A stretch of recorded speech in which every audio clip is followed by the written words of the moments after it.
Meanwhile, Speaker Belmonte assured that the lower house will pass on third and final reading 3 important measures before they go on Christmas break.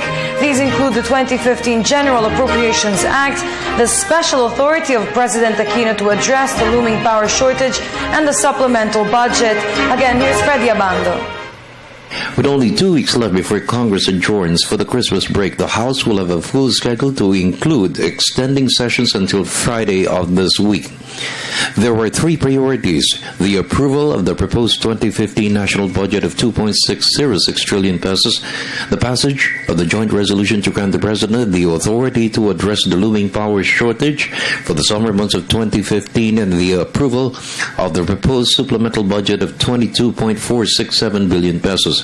Aside from the 3, the House has approved on second and third reading several measures jointly agreed with the Senate. We study carefully and we act accordingly here in the House, and we do not jibe. We have as you all know, we have this noble improvement in the way we did with the Senate. Really a very a common sense thing that should have been done from the very, very start, which is that we meet on the first Monday of every month in order to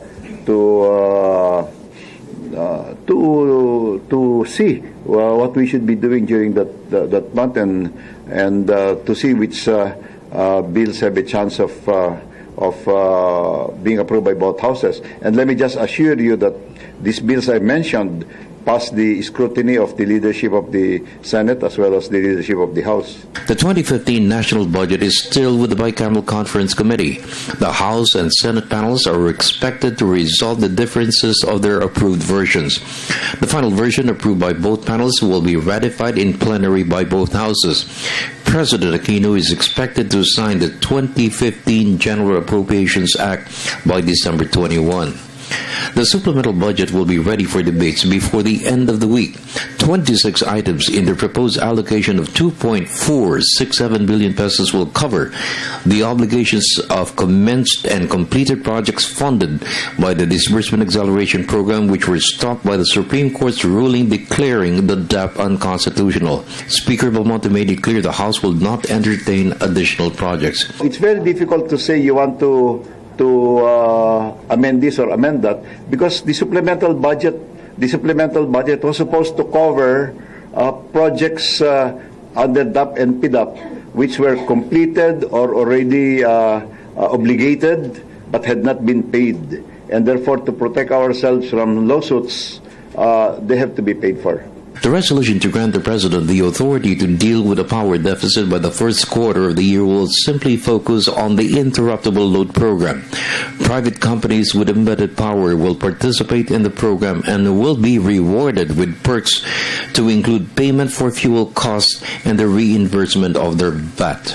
The subsidy to be provided by government will be cheaper compared to the cost of 6 to 9 billion pesos if power generating sets were leased or purchased to supply the deficit of 700 megawatts.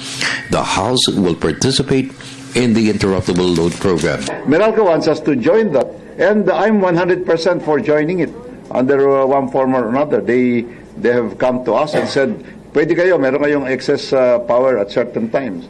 So sabi ko, if that is true, then by all means we should set the example by agreeing. For the People's Television Network, this is Freddy Abando reporting.